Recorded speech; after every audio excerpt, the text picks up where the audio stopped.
it's a city that people from all over the world visit, and they go to visit the scholar and the saint and the poet Celâleddîn Rûmî, who's actually Celâleddîn al-Balkhi. He's originally from Afghanistan. His father was from the Taim people, Bani Taim, which is one of the clans of Quraysh. So on his father's side, he's a Bakri, a Taimi from Abu Bakr as-Siddiq. And then on his mother's side, his grandfather was a scholar, from a ruling family in Central Asia. So, we were at the maqam yesterday, and whenever they would teach the Mevlânâ, they always began with a verse from the Mevlânâ in the first lesson, which is, never think that the paths to God are difficult to pass. Never think that the paths to God are difficult to pass. To work with holiness is never difficult. And that's reiterated by Ibn Atta'illah, who says that if you think that Allah can't change you in one moment, then you know nothing about the power of Allah subhanahu wa ta'ala. So we're here in the city, and it's a really beautiful city. It's noted for its piety in Turkey amongst the big cities. It has about 1.5 million people here, but they're noted for their piety. And somebody asked one of the people that's helping us here, who's from Konya, what they do for their nightlife. He said, come in Ramadan and we'll show you our nightlife. Alhamdulillah. So that's a good answer. But Mevlânâ he was a very notable scholar. He was not an insignificant scholar. He was actually known for his mastery of the sciences of Islam. And he was a exoteric scholar for a good part of the first part of his life. His father was a very well-known alim in Central Asia, and he was born in 1604, which is around 1207 by the Christian era. But his father got in a lot of trouble because he wouldn't be silent about a lot of the abuses and innovations of the rulers of Balkh and that area.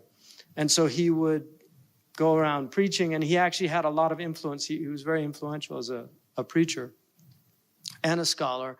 And so he was basically persecuted, so that he left Balkh in 1607, and he went on a journey. His son at that point was about 3 years old. So they had to leave with to make hijrah from a place of persecution to a freer place. What's interesting, though, is within a year, Balkh was completely destroyed by the Mongols. So Allah subhanahu wa ta'ala, many of the scholars died, and it was a terrible time for the Muslims. But Allah wanted something else for that family, and obviously particularly for Celâleddîn Rûmî.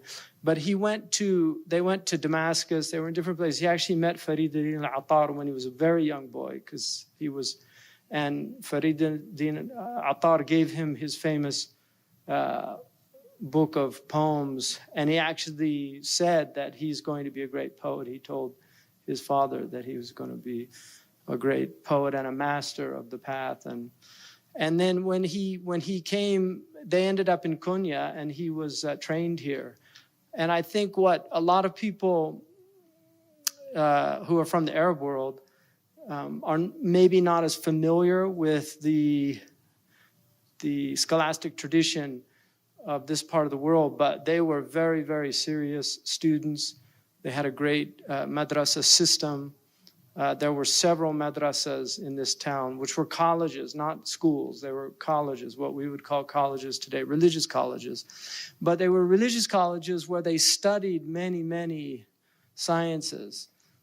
In the West, we have the concept of the trivium, which are the three language arts.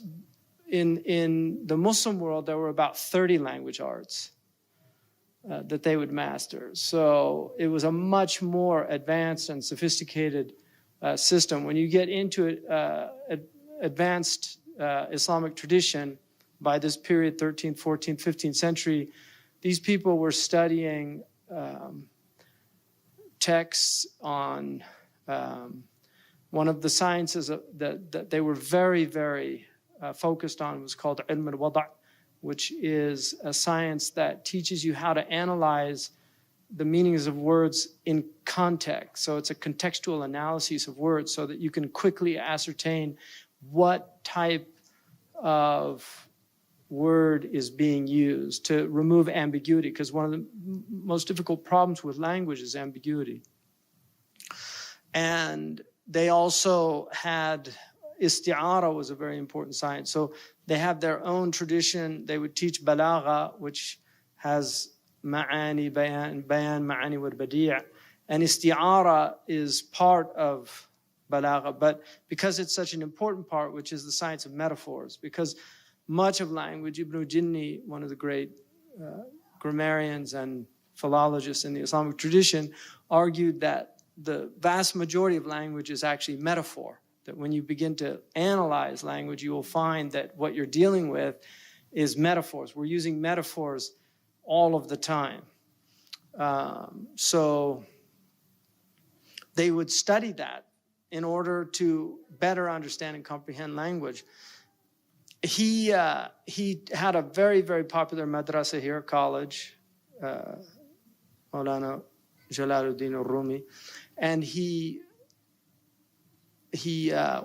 had mastered all of these sciences at a very high level, and he was also extremely popular. And apparently from the stories, because there are some interesting biographies that were written very early that have people that knew him personally, but he was a very, very unusual boy as a child. And this is always, one wonders about these great minds, what they were like when they were children. The talk that Ken Robinson gave about the problems of education a few years back, and he just mentioned about, we tend not to think of Shakespeare as a child, but what was he like when he was in grammar school? And how would the English teacher really dealt with somebody like that? So I think the same is true. It's very interesting. There's some teachers, their students actually surpass them quite early on. Sa'duddin Taftazani is a good example of somebody who at a very early age had a massive opening, even though he was actually considered to be not very bright in the classroom, which is often the case with great geniuses, is that people think they're actually stupid. And he had a massive opening, and his teacher actually ended up putting him in the chair to start teaching the classes. So that does happen. But he obviously had an extraordinary experience by meeting a teacher who was completely what we would almost call an antinomian. He was a very unusual, wandering, itinerant preacher who had incredible impact and was usually chased out of places because he had such a massive impact. He was a charismatic, but when Celâleddîn fell under his spell, he really had a massive transformation, had incredible spiritual openings, and then from him poured forth all of this incredible poetry that's read all over the world. It's been translated into countless languages, and there's pilgrims that come from Japan, that come from England, Australia, all these different places to come visit this place. And I think you'll see we're going to go, inshallah, and visit the madrasa where it is. The cells are there. Their khalwa was 1,001 nights. They would do a khalwa. They had to do khidmah before they were actually allowed to study. So they had to go through a period of spiritual transformation.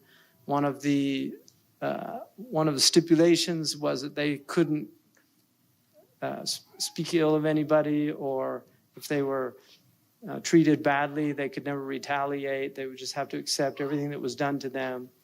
And they had a very rigorous discipline. I think people forget how serious this early community was about their religion. And we tend to, as modern people, it's very difficult for us to imagine the intensity of practice and the intensity of dedication and devotion that these early peoples had in their religion. One of the Andalusian poets, he said, "Lana uswaratun fi bishri hindin wa ukhtiha wa qaisin wa laylatun min mayyin wa ghaylani."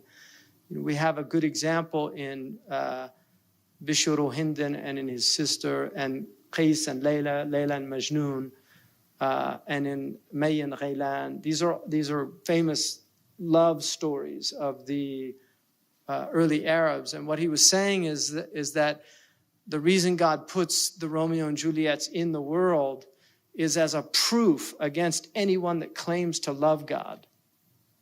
That the intensity of erotic love, the intensity of love between two human beings can be so great that people actually go mad and they'll do anything for the beloved. And so those people are there in the world as a proof, according to that poet, against people who claim to love God. If you say you love Allah, قُلْ إِن كُنْتُمْ تُحِبُّونَ اللَّهَ فَاتَّبِعُونِي. Say, if you love Allah, if you have a claim for something, الْبَيِّنَةُ عَلَى الْمُدَّعِي. The proof is on the one making the claim.